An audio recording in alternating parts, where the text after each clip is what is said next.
இயேசுவின் ரத்தம் ஜெயம். Praise the lord my dear brothers and sisters. இந்த நாள்லையும் ஆவியானவர் உணர்த்தின காரியம், எதற்கு பயப்படுகிறோம்? ஆவியானவர் உணர்த்தின வசனம் யோவான் எழுதின சுவிசேஷம் அதிகாரம் 9 வசனம் 22. அவனுடைய தாய் தகப்பன்மார் யூதர்களுக்கு பயந்ததினால் இப்படி சொன்னார்கள். ஏனெனில் இயேசுவை கிறிஸ்து என்று எவனாவது அறிக்கை பண்ணினால் அவனை ஜெப ஆலயத்துக்கு புறம்பாக்க வேண்டுமென்று யூதர்கள் அதற்கு முன்னமே கட்டுப்பாடு செய்திருந்தார்கள்.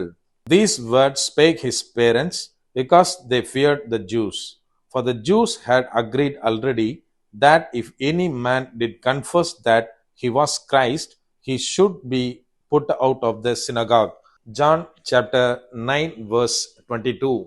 என கண்மானவர்களே, இந்த இடத்துல என்ன எழுதப்பட்டுள்ளது அப்படின்னு பார்த்தா, ஒரு பிறவி குருடனுடைய பேரண்ட்ஸ் என்ன பண்றாங்கன்னா, யூதர்களுக்கு பயந்து ஒரு காரியத்தை சொல்லுகிறார்கள். ஏன் அப்படின்னா, அந்த இயேசு கிறிஸ்துவை அறிக்கை இடுகிற எவனும் அந்த ஆலயத்திலிருந்து புறம்பாக தள்ளப்படுவான் அப்படின்னு யூதர்கள் ஆல்ரெடி ஒரு கமிட்மெண்ட்டை உருவாக்கி இருந்தாங்க. நாம் இந்த நாட்களில் எதற்கு பயப்படுகிறோம்? நம்ம கொஞ்சம் திங்க் பண்ணி பார்க்கணும். என கண்மானவர்களே, இந்த இடத்துல என்ன நடக்குது அப்படின்னா, இயேசு கிறிஸ்து ஒரு ஜெப ஆலயத்திற்கு போகிறார். அப்போ பிறவியில் இருந்து குருடனாய் இருக்கிற ஒரு மனுஷனை பார்த்து அவனுக்கு சுகம் கொடுக்கிறாரு. இப்ப சுகம் கொடுத்தாச்சு, எல்லாருக்கும் விஷயம் தெரிய வருது. ஓ, பிறவிலே குருடனாய் இருந்த ஒருவன் இயேசு சுகம் கொடுத்துட்டார் அப்படின்னு தெரிய வருது. இப்போ அவங்க பேரண்ட்ஸுக்கும் கண்டிப்பா அந்த மனுஷன் சொல்லி இருப்பான்.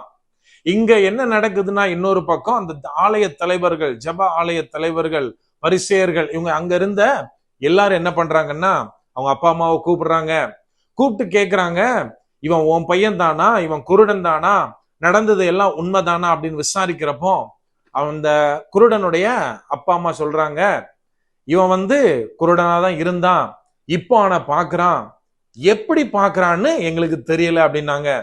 நம்ம ஒரு விஷயம் நல்லா புரிஞ்சுக்கணும். அந்த குருடன் கண்டிப்பா தன்னுடைய பேரண்ட்ஸுக்கு தன்னை யார் சுகப்படுத்தினா அப்படின்னு சொல்லி இருப்பான். ஆனாலும் இவங்க இயேசுடைய பெயரை தன்கிட்ட கேட்டவங்கிட்ட சொல்லல. மாறாக அவங்க சொல்றாங்க, யாரோ ஒருத்தர் சுகம் கொடுத்துட்டாரு, ஆனா எந்த விதமா சுகம் பண்ணா எதுவுமே எனக்கு தெரியாது அப்படின்னு நழுவினவர்களாய் காணப்படுகிறார்கள். அதுக்குதான் ரீசன் சொல்றாங்க, யூதர்களுக்கு பயந்ததுனால அப்படின்னு. ஏன்னா கண்மானவர்களே, இன்றைக்கு நீங்களும் நானும் எதுக்காவது பயப்படுறோமா? நம்ம சொல்லலாம், நான் யாருக்கும் பயப்பட மாட்டேன் பிரதர், எந்த விதத்திலையும் பயப்பட மாட்டேன் பிரதர் அப்படின்னு. நம்ம ஒரு விஷயம் கவனிக்கணும். இந்த வசனத்துல நம்ம வாசித்த யூதர்களும் தேவனைத்தான் வழிபடுகிறார்கள், இயேசு கிறிஸ்துவும் தேவனைத்தான் வழிபட்டார். ஆனால் என்ன பிரச்சனை அப்படின்னா, யூதர்கள் சடங்காச்சாரியங்களுக்கு, மதத்தின் அடிப்படையில் செய்யப்படுகிற சடங்கு முறைகளுக்கு முக்கியத்துவம் கொடுத்தார்கள். ஆனா இயேசு கிறிஸ்துவோ அதை எல்லாவற்றையும் உடைத்தெறிந்து சத்தியத்தை போதிக்க இந்த உலகத்திற்கு வந்தார். நான் ரீசெண்டா ஒரு அங்கிள்கிட்ட பேசிட்டு இருந்தேன். பாரம்பரிய கிறிஸ்தவ பின்னணியில இருக்க ஒரு அங்கிள், அவரு பயங்கரமா சத்தியத்தை பத்தி பேசுறாரு. எனக்கு நிறைய அறிவுரைகள் சொன்னாரு. நான் கேட்டேன், அங்கிள் நீங்க இவ்வளோ அழகா பேசுறீங்க, ஏன் ஞானஸ்தானம் எடுத்து சபைக்கு போக கூடாது அப்படின்னு நான் கேட்டேன்.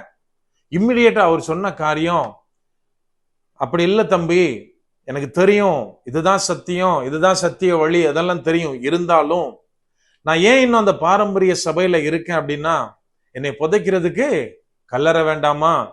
எங்க அப்பா எங்க அடக்கம் பண்ணிருக்கோ, என் மனைவியை எங்க அடக்கம் பண்ணிருக்கோ, அங்கே என்னையும் அடக்கம் பண்ணணும். இதுதான் என்னுடைய ஆசை. அப்பதான் என்னுடைய நிம்மதியா என்னுடைய சாவு இருக்கும். இதனால தான் நான் இதே பாரம்பரியத்துல இருந்துட்டு இருக்கேன் அப்படின்னு சொன்னாரு. இவரை போல நம்ம பல பேரை பார்க்க முடியும். நிறைய பேரு சத்தியம் அழகா பேசுவாங்க, பைபிள A to Z தெளிவா பேசுவாங்க. இயேசு கிறிஸ்து என்ன காரியம் கொண்டு வந்தார் சொல்லுவாங்க கிளியரா. ஆனால் சில பாரம்பரிய கட்டுகள்ல இருப்பாங்க. என்னன்னு கேட்டா, என் பிள்ளைகளுக்கு நல்ல வரன் பார்த்து நான் கல்யாணம் பண்ணி கொடுக்கணும், என்னுடைய உறவுகள் என்னை வெறுத்து விடுவார்கள், இன்னும் கடைசியா இவர் சொன்ன மாதிரி நான் போகும்போச்சுன்னா நிம்மதியா கல்லறை வேணும், இந்த மாதிரியான காரியத்திற்கு என்னால சில பாண்டேஜ்ல இருந்து வர முடியல அப்படின்னு சொல்லுவாங்க. என கண்மானவர்களே, நம்ம கொஞ்சம் யோசித்து பார்க்கணும். இந்த உலகம் நமக்கு நிரந்தரம் இல்லாதது.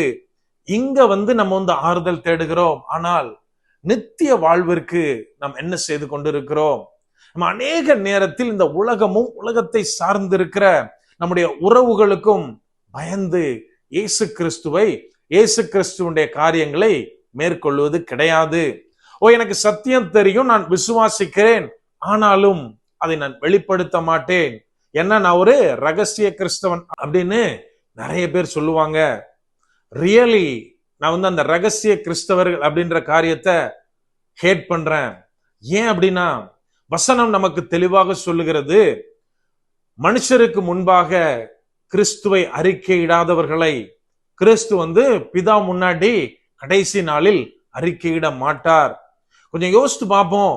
நான் இன்னைக்கு நினைக்கலாம், கிறிஸ்துவை நான் விசுவாசிக்கிறேன், ஆனா மத்தவங்ககிட்ட நான் ப்ரொக்ளைம் பண்ண மாட்டேன் அப்படின்னா, நாளைக்கு நியாய தீர்ப்புக்கு நம்ம நிக்கிறப்போ இயேசு கிறிஸ்து இவனை நான் நேசிக்கிறேன், ஆனாலும் இவனை நித்திய வாழ்வுக்கு நான் கூப்பிட மாட்டேன் அப்படின்னு சொன்னா எவ்வளவு ஒரு பரிதாபமான நிலையில் இருப்போம். என கண்மானவர்களே, நம்ம கொஞ்சம் யோசித்து பார்க்கணும். என் வாழ்க்கையில் என்னுடைய பயத்தினாலே, சில சூழ்நிலைகளினாலே நான் கிறிஸ்துவை அறிவிக்காமல், கிறிஸ்துவை அறிக்கையிடாமல் போனால் என்னுடைய நிலை என்ன ஆகும்? நம்ம கொஞ்சம் சிந்தித்து பார்க்க வேண்டும். இது ஒரு பக்கம்னா, இன்னொரு பக்கம் நான் கிறிஸ்துவை ஏற்றுக்கொண்டு விட்டேன், கிறிஸ்துவை நான் அறிக்கையிட்டு கெசட்ல மாத்திட்டேன் அப்படின்னா எனக்கு சலுகைகள் கிடைக்காம போகும். சோ நான் மறைமுகமாக வைத்துக் கொள்ளுவேன். இதுவும் ஒரு வகையில பயம்தான்.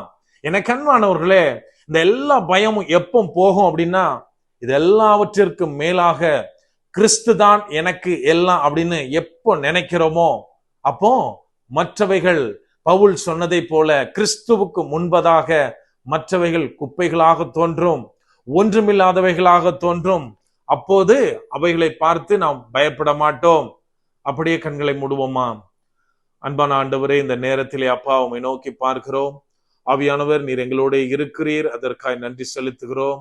அப்பா, நீர் எங்களை தெரிந்தெடுத்திருக்கிறீர் தகப்பனே, பிள்ளைகளாக மாற்றி இருக்கிறீர், அந்த மேலான கிருபைக்காய் நன்றி செலுத்துகிறோம். அப்பா அப்பா இன்னைக்கு நாங்க அநேக சூழ்நிலைகளையும், எங்களுடைய உறவுகளை, பல காரியங்களை காரணமா காட்டி தகப்பனே, உம்மை கிறிஸ்து என்று அறிவிக்க, மற்றவர்களுக்கு முன்பதாக தைரியமா சொல்ல பல நேரத்துல மறைக்கிறோம் தகப்பனே, மறைவா இருக்கிறோம். அப்பா ஆவியானவரே, இந்த காரியங்களை நீங்க உடைத்தறீங்க.